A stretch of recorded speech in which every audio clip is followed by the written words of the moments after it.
ചതക്കി അതൊക്കെ പറഞ്ഞു. പിന്നെ ബ്ലഡ് വേണം, O നെഗറ്റീവ് ആണ്, ആർക്കെന്നറിയാൻ പറ്റും. അപ്പൊ എന്റെ ബ്ലഡ് അറിഞ്ഞുകൂടായിരുന്നു. ഞാൻ ഇവിടെ ചെന്ന് അവരുടെ ഒപ്പം അവരുടെ കരച്ചിൽ കണ്ടുകൊണ്ട് ഞാൻ ചെന്നു കൊടുത്തു. എന്റെ O നെഗറ്റീവ് ആണ് നോക്കിയപ്പോൾ O നെഗറ്റീവ് ആയിരുന്നു. അവർക്ക് സന്തോഷമായി. ആ സന്തോഷം, അവരുടെ മനസ്സിലെ സന്തോഷം ഇന്നും എന്റെ ഉള്ളിലുണ്ട്.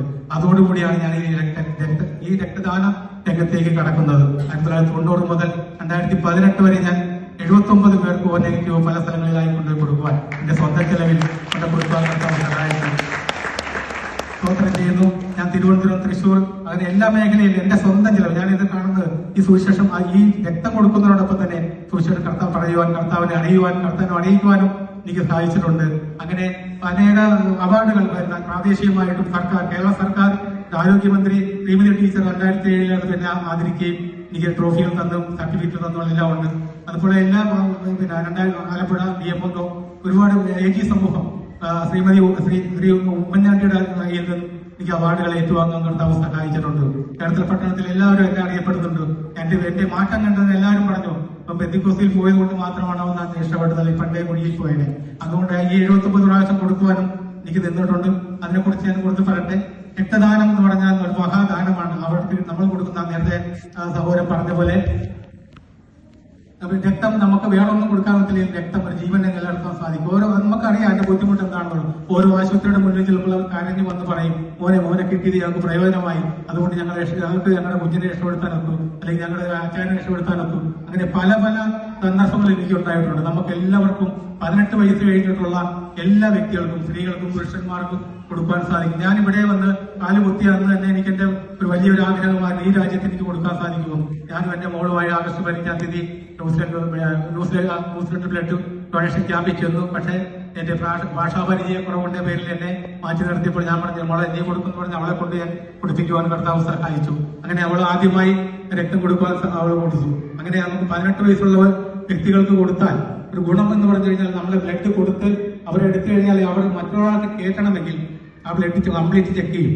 അതിനകത്ത് എന്തെല്ലാം അസുഖങ്ങളുണ്ടോ എന്നുള്ളതെല്ലാം അവർ രേഖപ്പെടുത്തി അവർ ചെയ്തതിന് മാത്രമേ മറ്റുള്ളവർക്ക് കൊടുക്കുള്ളൂ. അപ്പോൾ നമുക്ക് സൗജന്യമായി നമ്മുടെ രക്തം അവിടെ പരിശോധിക്കപ്പെടുകയും ചെയ്യും. എന്തെങ്കിലും വിശേഷങ്ങൾ ഉണ്ടെങ്കിൽ നമ്മൾ അറിയിക്കുകയും ചെയ്യും. ബ്ലഡിൽ പല രോഗങ്ങളുണ്ടാകാം, അത് നമ്മൾ അറിയുന്നില്ല. അത് സൗജന്യമാണ്. ഒന്ന് മാത്രമല്ല, നമ്മുടെ ആരോഗ്യം നിലനിർത്താനും വളരെ സാധിക്കും. PSC ടെസ്റ്റ് ചെയ്താൽ ഒരു അസുഖം ഉണ്ടായാലും, PSC എന്ന് കൊടുത്താൽ പബ്ലിക് സർവീസ് കമ്മീഷൻ അല്ല, P എന്ന് പറഞ്ഞാൽ പ്രഷർ, S എന്ന് പറഞ്ഞാൽ ഷുഗർ, കൊളസ്ട്രോൾ, T, ഈ 3 ടെസ്റ്റും നടത്തി കഴിഞ്ഞാൽ ഒരു ദോഷം ഉണ്ടായാൽ എന്നുള്ളൊരു ഉത്തമ ഉദാഹരണമാണ് ഞാൻ. ഇത് രണ്ടും ഒന്നും എനിക്ക് ഈ 65-ാമത്തെ വയസ്സിലും എനിക്കില്ല എന്നുള്ള സത്യം ഞാൻ നിങ്ങളെ അറിയിക്കട്ടെ. അതുകൊണ്ട് നമ്മുടെ ചെറുപ്പക്കാരായ എല്ലാവരും ധൈര്യമായിട്ട് കൊടുത്തു. നിങ്ങൾക്ക് നല്ല ആരോഗ്യം കിട്ടും. നല്ല ആരോഗ്യം. ഒരു ദൈവദാസനല്ല, ഒരു സാറിങ്ങനെ പറഞ്ഞ പ്രസംഗത്തെ കൂടി എന്നോട് പറഞ്ഞതാണ്. ഞാൻ കേട്ടതാണ്.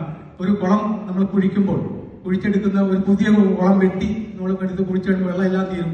എന്നാൽ ഒരു അരമണിക്കൂർ കൊണ്ട് ആ വെള്ളം വീണ്ടും പുതിയ വെള്ളം ആ കുളത്തിലേക്ക് വന്നുകൂടും. അതുപോലെയാണ് നമ്മുടെ ബ്ലഡ്.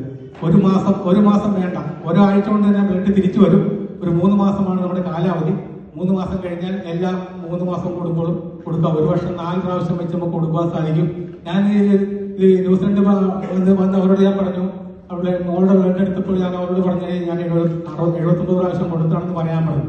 അങ്ങനെ ആ സിസ്റ്ററിനോട് പറഞ്ഞ് 79 പ്രാവശ്യം പറഞ്ഞപ്പോൾ അവർ പറഞ്ഞു, ഇദ്ദേഹം കിടക്കുന്ന ഒരു വ്യക്തി ഉണ്ടാകുന്നു, 72 വയസ്സുള്ള അദ്ദേഹമാണ്, അദ്ദേഹം ഇപ്പൊ 210 കൊടുക്കണം. അപ്പൊ ഞാൻ മിണ്ടാതിരുന്നു. അത്ര ബഹുമാനം എനിക്ക് അദ്ദേഹത്തോട് തോന്നിപ്പോ. ഞാനാണ് വലുതെന്ന് പറഞ്ഞാണ് ഞാൻ അവിടെ ചെന്നത്. അപ്പോൾ 200 പ്രാവശ്യം കൊടുത്ത അദ്ദേഹത്തെ കണ്ടപ്പോൾ ഞാൻ ഒന്നുമല്ല എന്നെനിക്ക് മനസ്സിലാക്കാൻ സാധിച്ചു. അതുകൊണ്ട് നമുക്ക് പ്രത്യേകിച്ച് ഇവിടെ പ്രായപരിധി ഇല്ലാത്തത് വളരെ ഒരു ഗുണമാണ്. നമ്മുടെ നാട്ടിലാണെങ്കിൽ 55 വയസ്സ്, സർക്കാർ മെഡിക്കൽ കോളേജിലെല്ലാം 55 വയസ്സിൽ കൂടുതൽ എടുക്കത്തില്ല. ഇവിടെ വയസ്സ് പ്രശ്നമല്ല. അതുകൊണ്ട് കൊടുക്കുവാൻ എനിക്ക് സാധിച്ചില്ല എങ്കിലും ഞാൻ പൂർണ്ണ ശക്തിയോടെ വന്ന് ഞാൻ കൊടുക്കും എന്നുള്ള ഒരു വാശിപ്പുറത്താണ് ഞാൻ ഈ രാജ്യത്ത് നിന്ന് പോകുന്നത്. ഒരു 4 ആഴ്ച കൂടി ഞങ്ങൾ ഉണ്ടാവുകയുള്ളൂ. ഞങ്ങളുടെ കുടുംബത്തോട് പ്രാർത്ഥിക്കാമെന്ന് പറഞ്ഞുകൊണ്ട് ദിവസം